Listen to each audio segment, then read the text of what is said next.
So you have the schedule in your budget book. Let me switch, I'm in the wrong spot here. I'm in the regular meeting. To be down here.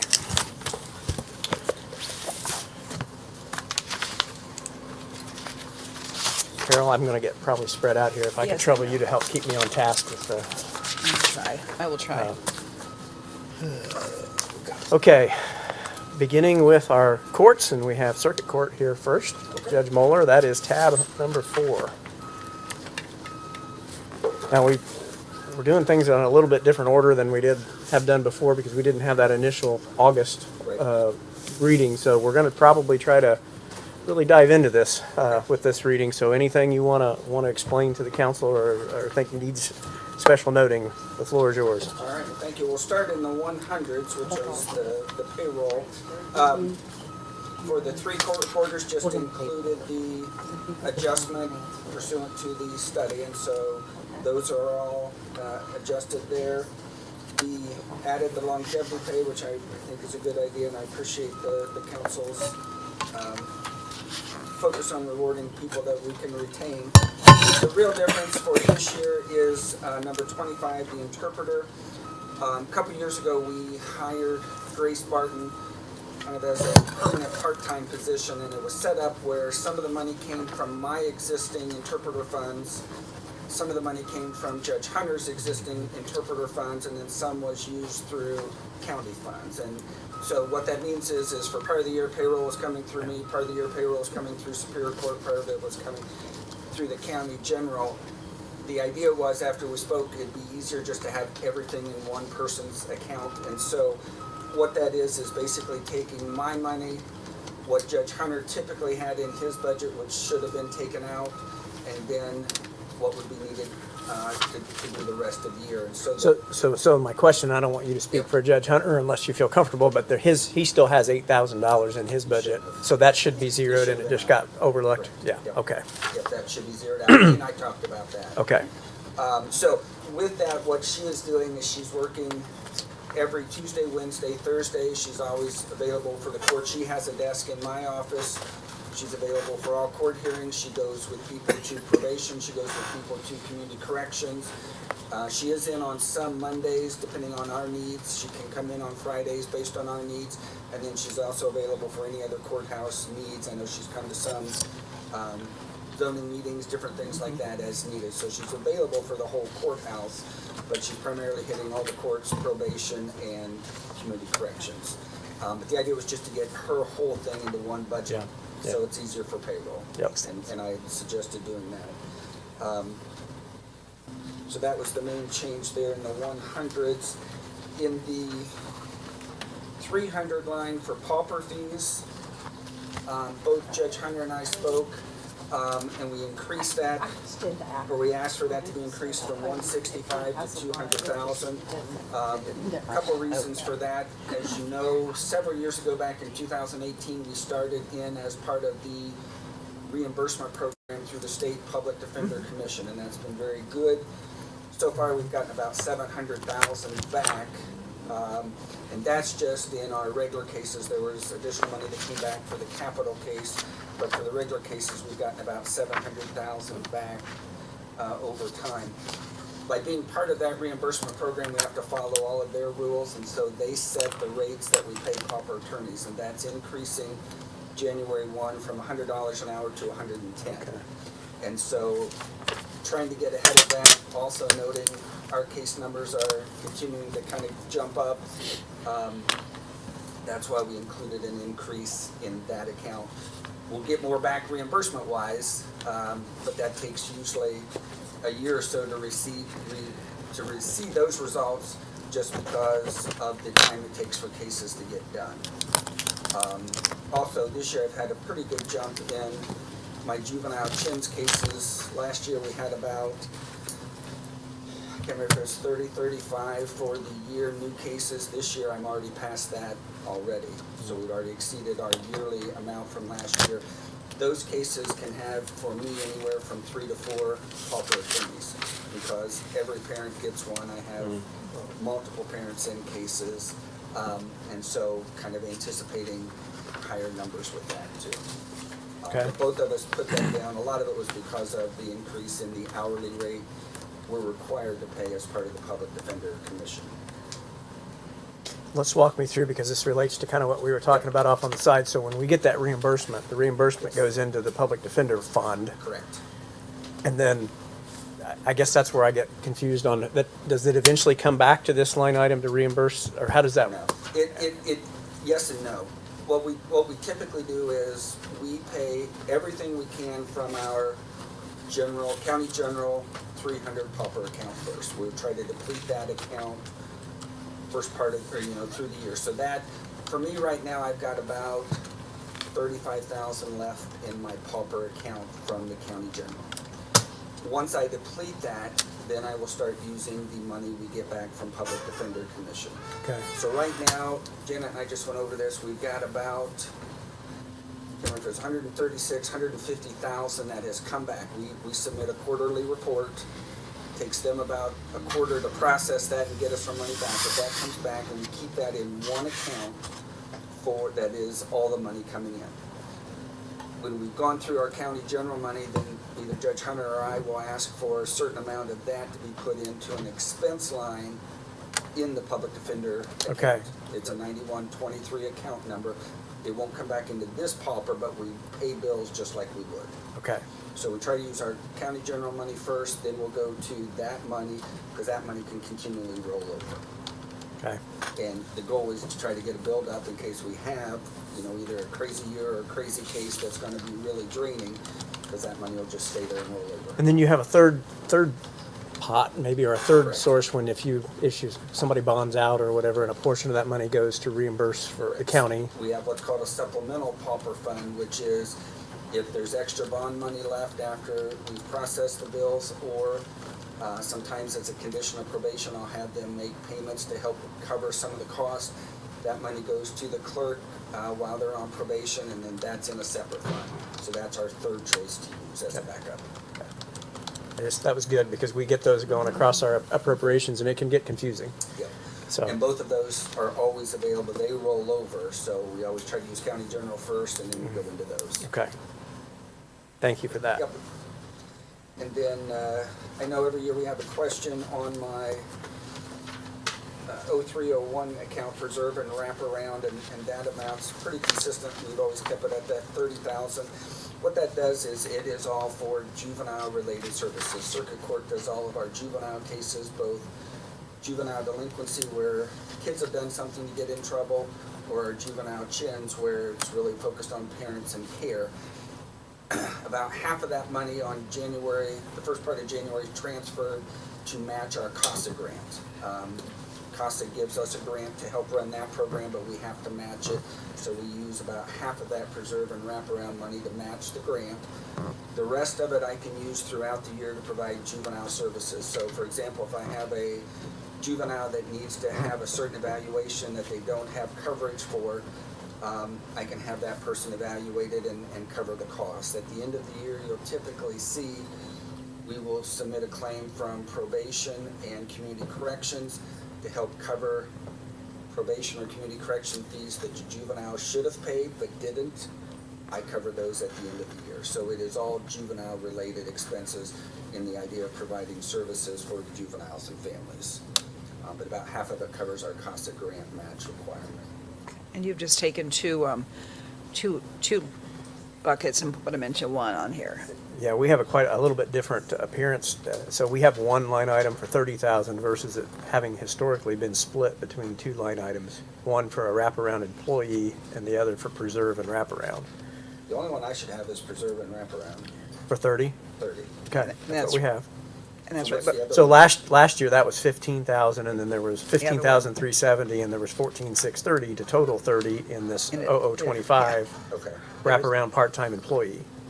Yeah, typically, as soon as we get in January, I transfer that to our CASA line for my payment account for CASA, and that's what it is. But so it's you've only been handling it 30,000. as one thing. It's Yeah. one thing of As- 30,000. Okay. All right.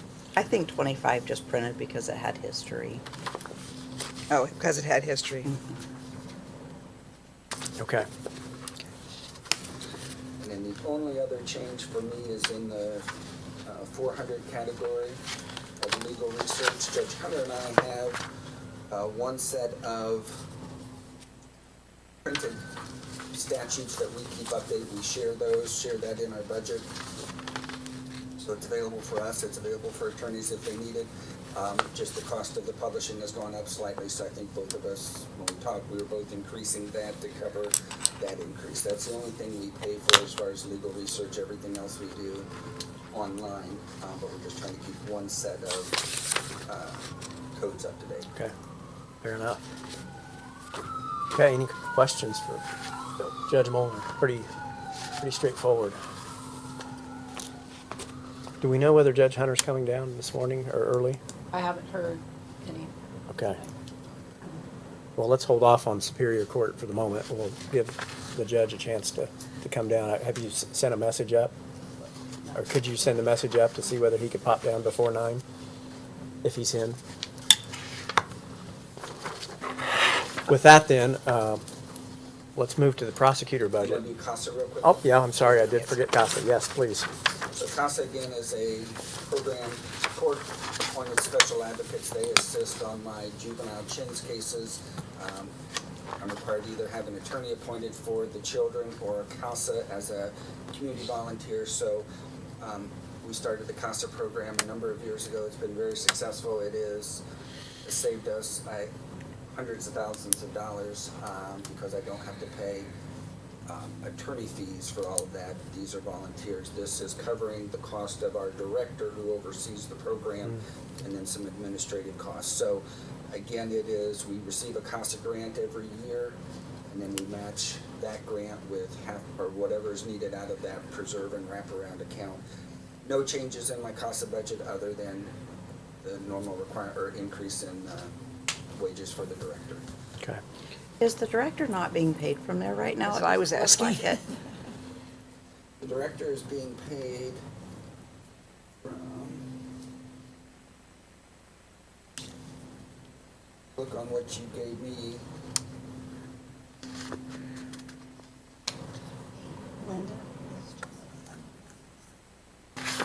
She's not being paid out of the CASA. Is should she be coming getting, from that, if you look at that the budget kind of summary that you gave me earlier, it would be 232010025. Yeah. Preserve and wraparound employee, that's where that's There coming. so instead. she's not, okay, she's coming out of your normal budget. I don't know how we get, that's where. So does that mean we double budgeted?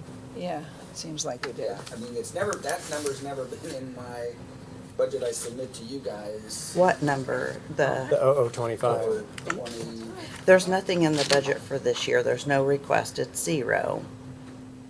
For what? CASA, if you look right here, is not paying out of there. Oh, okay, all right. It seems like instead of transferring it to the CASA, we kept it in the court budget and are just paying it out of there. So it's 6 of one, half dozen of the other. however But you want to do it, Yeah. yeah. other than at the end of So it, really you're, maybe if what this CASA grant is, So maybe what we need to do Well- is at the beginning of the year, I transfer from wraparound to that payroll number. That 0025 payroll number, We just don't want it in the budget twice. right. And it hasn't, I mean, I've only had 30,000 in wraparound. I've never had. yeah, the difference is it didn't get transferred to the CASA budget to help offset that. So I think this is an internal thing. I think so, too.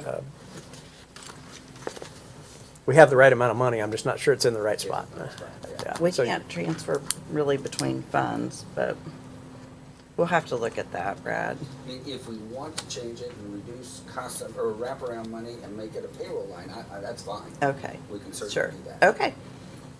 Yeah, we just need to make sure it shows that we made our match. Correct. Yeah, Correct. okay. Okay, very good. Okay. Thank you. Great. You're welcome to stay if you want. If not, But if we- yeah, feel free to Get to work. get back to work. All right, prosecutor. I'll make it a Morning, Tony. Okay. Get Let's with see, what you. tab are we here? 17. 17. Thank you, Brad.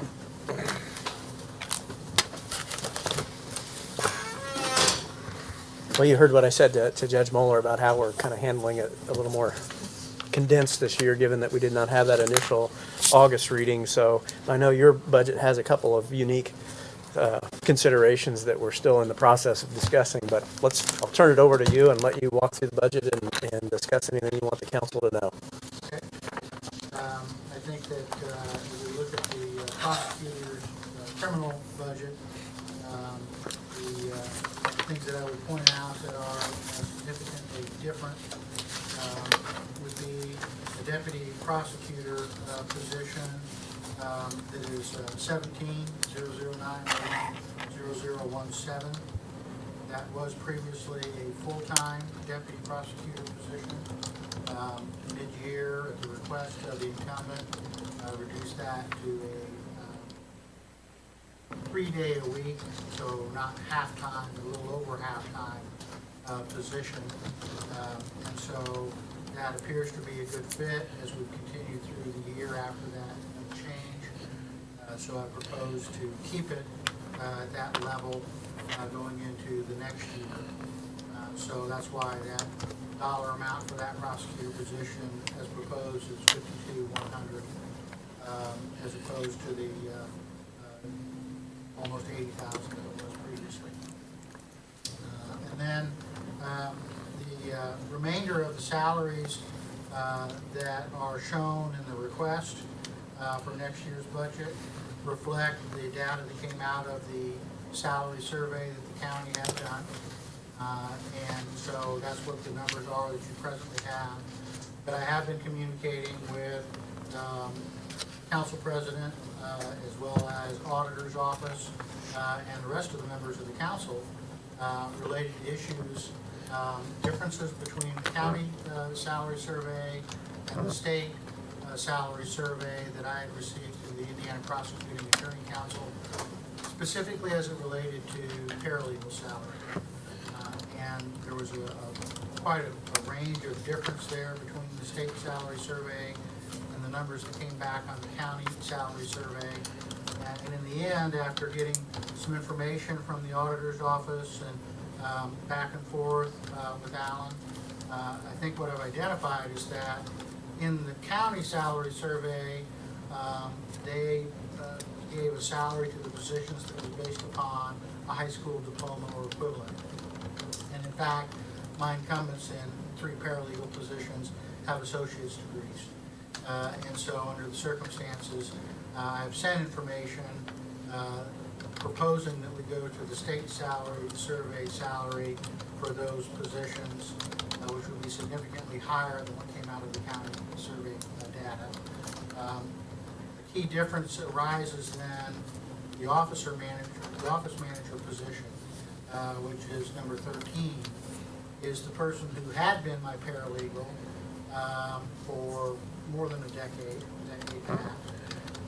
Trained all of the current paralegals in my office, is their supervisor at present, but under the office manager salary survey that the county survey identified, she would wind up being paid less than the paralegals if the council agrees that the paralegals should be moved up to the state salary survey. And so I included that position in the proposal to go to the midpoint salary level for paralegals going forward. So I know that all of that is still under consideration and further discussions may take place on that.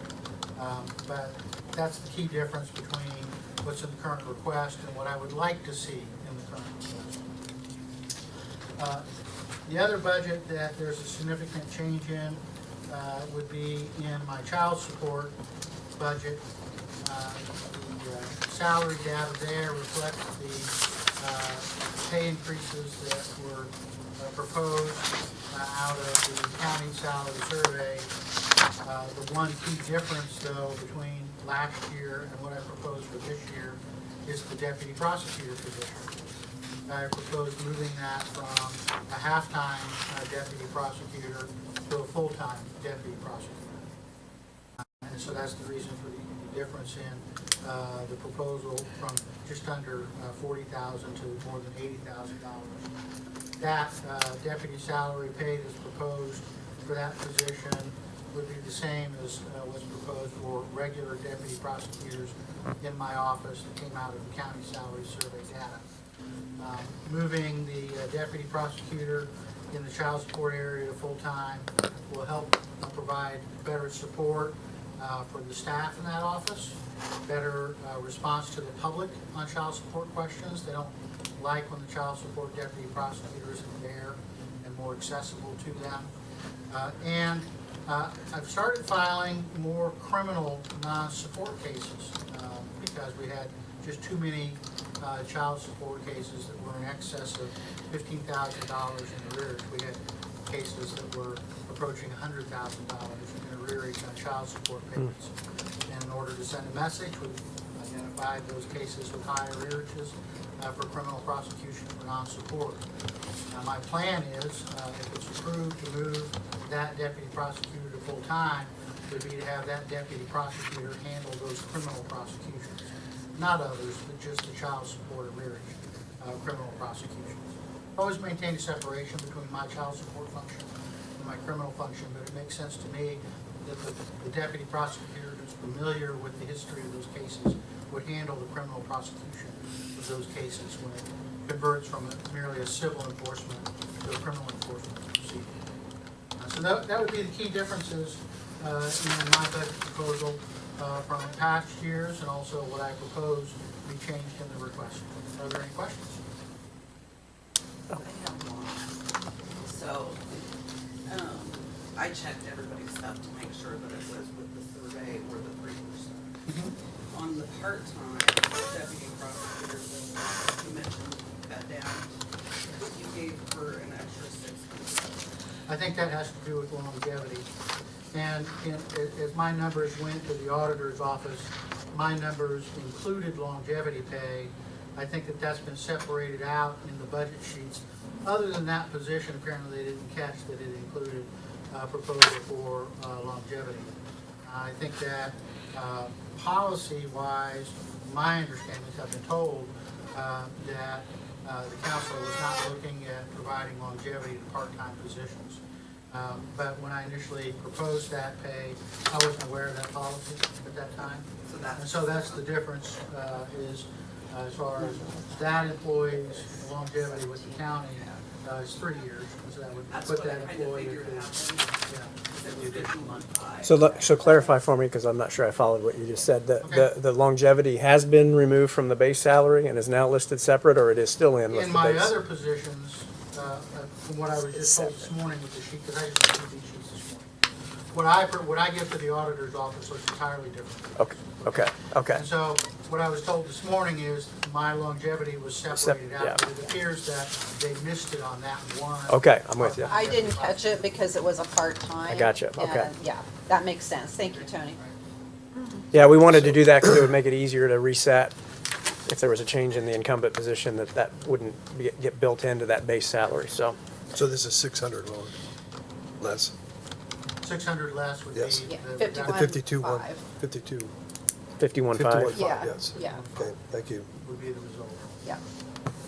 So going back to the other issues, you did submit the request to amend the job descriptions, which, you That was know, on the one position, and then there's one position, office assistant, that I've submitted for a request to retitle as paralegal, office assistant, and add the education requirement. And the 3 other paralegal positions, I submitted requests to put in the education requirement in the job description, but the incumbents already have that education and always have. They were hired in with that level of education. can you, so when I look at our budget list, I see an 0020 and an 0024 that are listed as paralegal, but I'm not sure who the third one is. Let's see, it would be,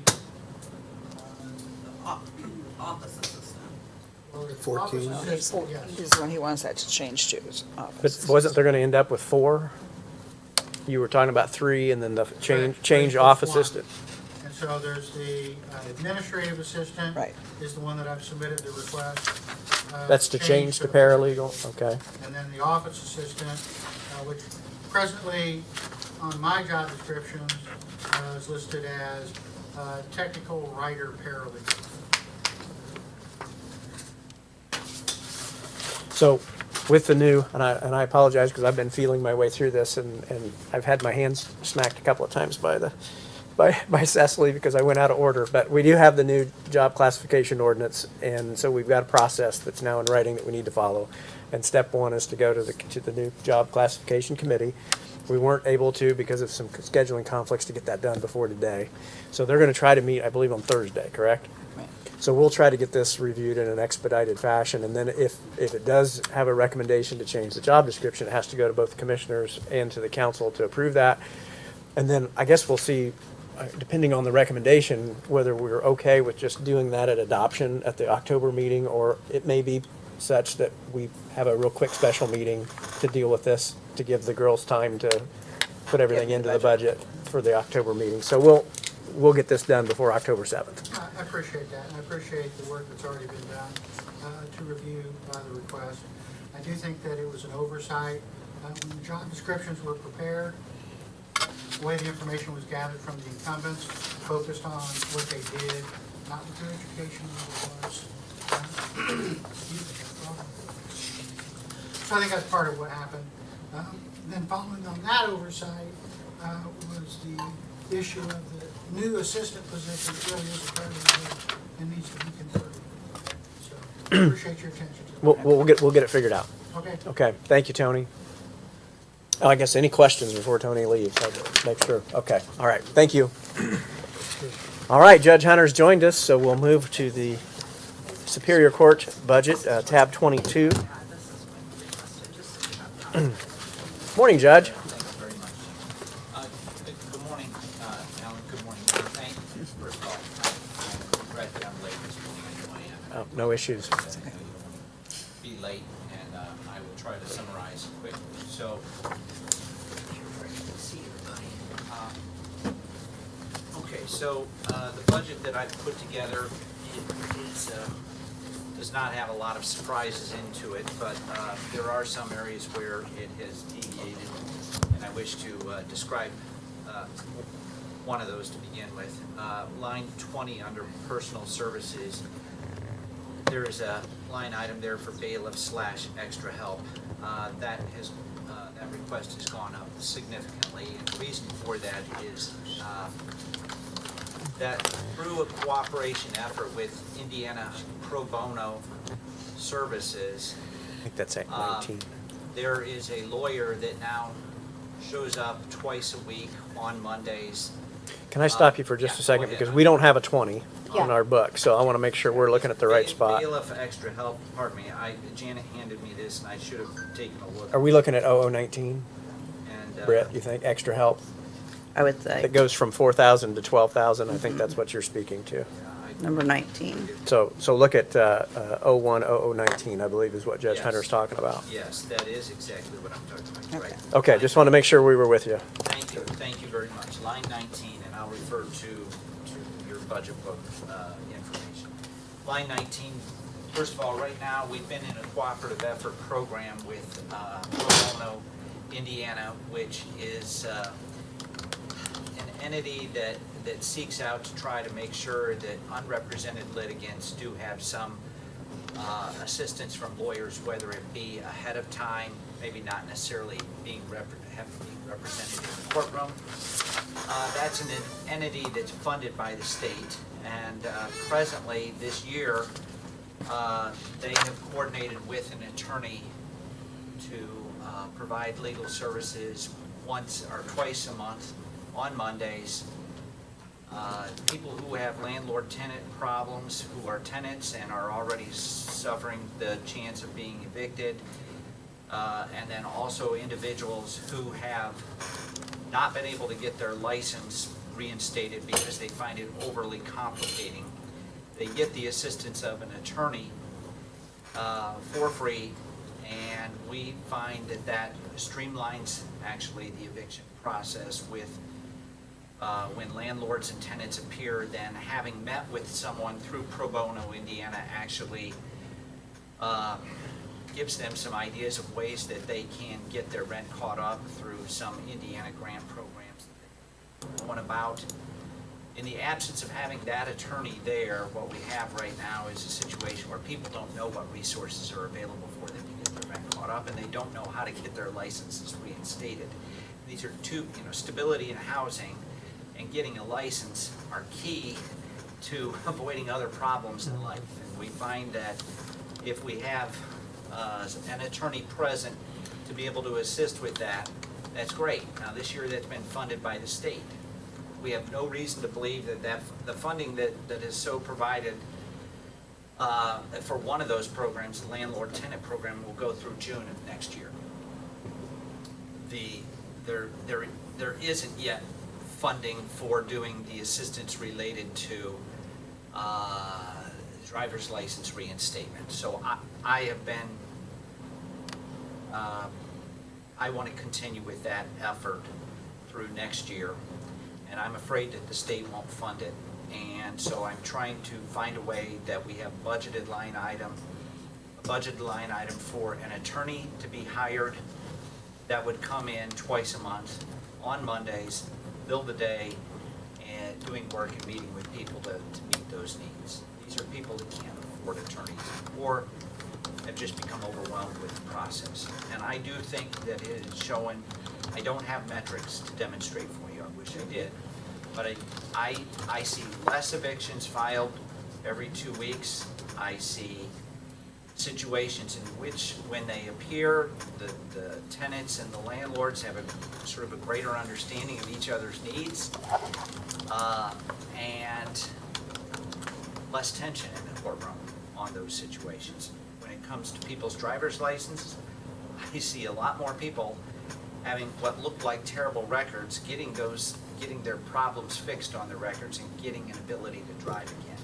I think that has a positive effect for so many reasons. I want it to continue, and I'm afraid that if we don't align some money in that area and the state doesn't fit that need for next year, then we're going to be kind of back to the potential for these people suffering instability. So that's where that it's a program I'm initiating to try to help people that can't otherwise get things straightened out. Enough said.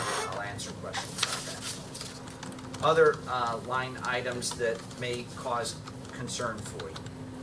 Pauper attorney's fees. Probably Judge Mueller commented on that. He did. Okay.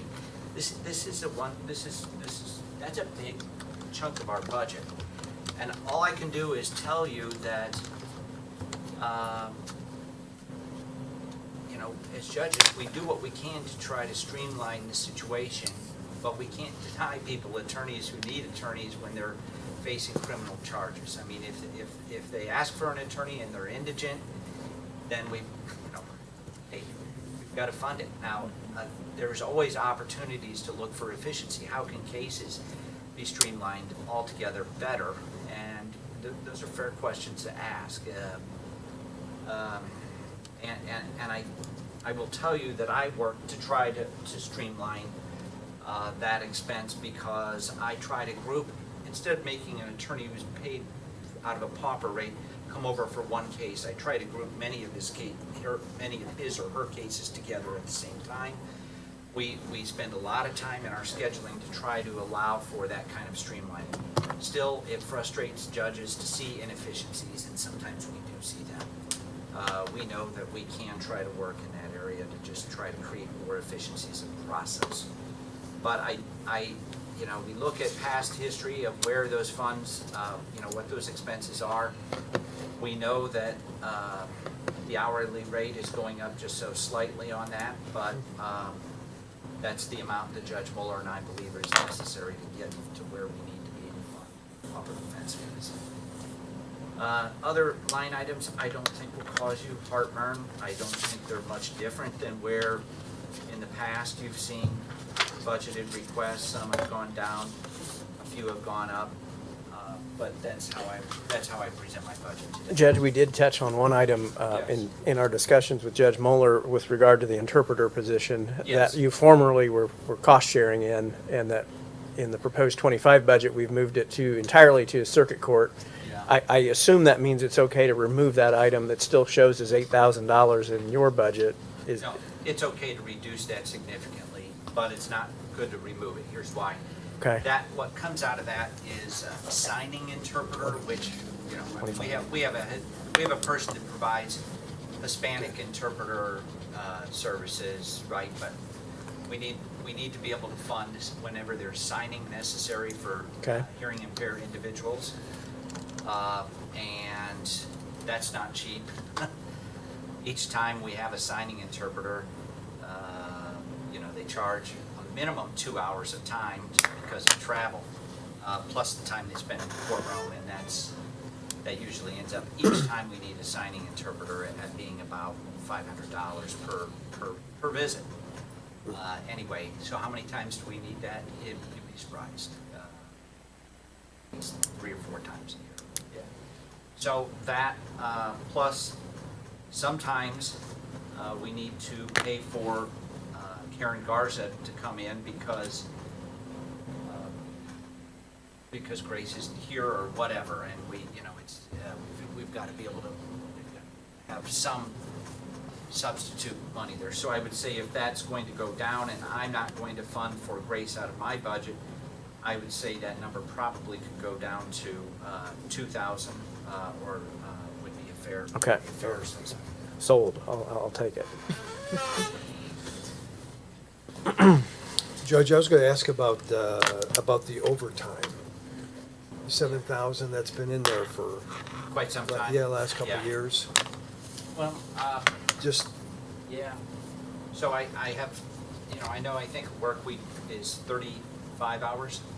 Court, yeah. yes. Yeah. So I have, for a long time,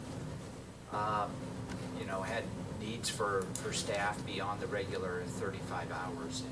And you know, I don't know where we've spent this year, what our $900. For the first half. That was of the it. first half. Yeah, first half, the 18. So significantly, I've overestimated there, but clearly there are needs sometimes. You know, when a jury trial goes until 6:30 or 7 o'clock, I don't send my court reporters home. Work overtime. So there's gonna be some there, but I would say you could probably reduce that significantly. Given what you've told me, 900, I mean, if that came down to 3,000, I'd be more comfortable. I get a little bit nervous not having enough there to Sure. fulfill the overtime needs, which are not always predictable. For 22 and 23, it's been less than 2,000, so Okay. that should. Yeah, Fair, thank you. So, I don't know, maybe that, if we went down Three. to 2, we'd be okay. okay. We can do 3. Do 3, Yeah. yeah. I think it'd be better to do 3,000. 3. Yeah, thanks for bringing that to my attention. Okay, thanks, Judge. Really wasn't sure what it was. What else might deviate? I did not have anything else marked. Okay. Thanks, It was that, you know, Did you have something? now this one right here. Transcript. Transcripts. Yeah, criminal transcripts showed a pretty good increase over our historical usage. We've typically been in the $2,000 to $3,000 range, and it has an $8,000 request. So wasn't sure if there was something coming down the pike there that. there's not. Again, that becomes unpredictable. Transcripts must be prepared for indigent individuals in a criminal case when the case is going up on appeal. You just don't know how many appeals you'll have. But if historically you can look at a pattern there and you want to reduce that, I can live with that. That's what feeds that budget line. Well, I might suggest 5,000, which would be a reduction, but still well above anything you've ever used in the past to give you a cushion. I'm okay with that. Okay. Very good, thank you. Kind of on the flip side, Yes. I'm just curious. It's Yeah, not a go big ahead. deal, but already for line item 21, you only budgeted 400. You've already spent 389.20. I just kind of Yeah, thought which- that might be a I'm little bit sorry. low. Printed For printed forms. forms, I just thought No, that that's might okay. be. We're pretty predictable in that. I mean, we're okay there. I appreciate your concern, but, you know, when they're printed in big batches. Okay. And we're talking about forms in triplicate because I want to have an order quickly generated and I want the litigants to have a copy of the order right then and there, so we're fine there. Okay. And keep in mind that, and you can see by the history, we if it doesn't get spent, it does roll back into the cash balance. So it's, Right. and having a little bit of an extra on a line or two, Mary, would be a perfect example that if the printed forms line item went over, you do a transfer for a few $100s and you cover Sure, it. So true. this feels like a good budget that covers what the judge needs and gives a little cushion for Well, it's funded, unexpected. yeah, it's funded pro bono, Indiana. Yeah. Yeah. Yeah, that is really a good program. If you guys ever want to see it, just come up on a Monday, either in the morning or in the afternoon, and you'll see how that works. It's one program I'd like to continue. Thank you very much for your time today. Thank you, Judge. Appreciate your work. Thank you. Okay. Well, I wanted to go till 8:45. We might have a chance to, you want to hit the auditor budget real quick, Britt? Sure. Kind of out of order a little bit, but we're here and we could do it. Tab 3.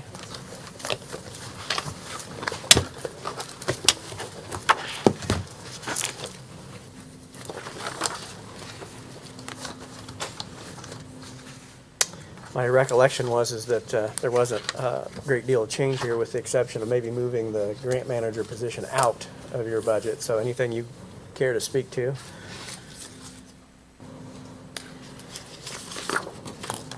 No, not really. Everything's pretty standard, other than I have moved two of my clerks up a little bit. That would be my payroll and my accounts payable. Those two positions are very valuable to the county. I feel like a lot is going through payroll and HR right now, and is really causing a lot of work in my office. I also feel like accounts payable, she is really responsible for a lot. If you haven't even seen the stack of claims that go through and all the things that she has to audit, kudos for her, because she does an amazing job. Tell me the two positions again. Payroll, Payroll, accounts 15. payable, I don't see accounts. Claims deputy, claims. claims deputy. Oh, claims, okay. 15 and 17. And when you say you bump them a little bit, does that mean that's beyond the midpoint? Yes, Okay, did it go to the high point? yes. Okay.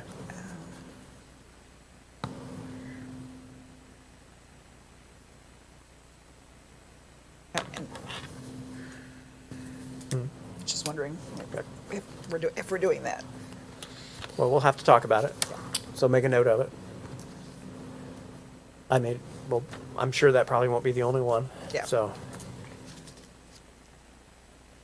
And we did move the grant manager, it's not removed, it's just from the budget, it's changed to the commissioner's I budget, saw so it's that. now out I of saw auditor. that, yeah. Okay.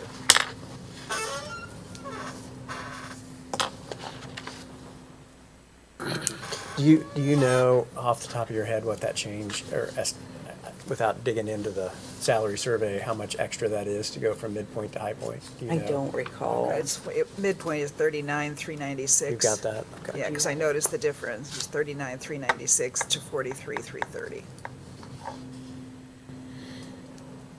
So it's what, 4,000-ish, 4,000-ish? or 3,500 maybe, closer. The first deputy position is the one that moved the most, but that was to get it to the 80%. 80%, yeah. 80% of it. I think too, we have to realize the 4 positions of you have 4 financial people for all of the county funds. They're very important, and we hold a lot of responsibility. I just feel I wanna have a way to have a logical criteria for how we decide something like that. So that, Exactly. because otherwise it feels like we're just starting down the same road that we tried to correct with the salary survey. Mhm. Understood, and a lot of these have a lot of experience behind them as well. So, Yeah, it's like, I understand what you're saying, and I appreciate the work, and I appreciate the your thinking behind it, but it's like Alan says, we have to figure out how to justify it. So the way we've done it in the past on all salary stuff is we go through the whole budget, we make our list of this kind of stuff, and then at the end, we come back and tackle all those things we highlighted and circled. So make a note, Okay. we'll finish our review of the budget, and we'll come back and deal with those and any others that pop up kind of together. But you bring up a good point, and be thinking about it, and be prepared to share your thoughts. So, Well, like she said, or somebody said, that's probably gonna happen with other offices. There's People are gonna say this, so it's a kind of like. couple. There's a Yeah. couple. We just, we've discovered a couple, and that one was one of the ones I discovered. Yeah, yeah. okay. So there's a process. So we've reviewed auditor.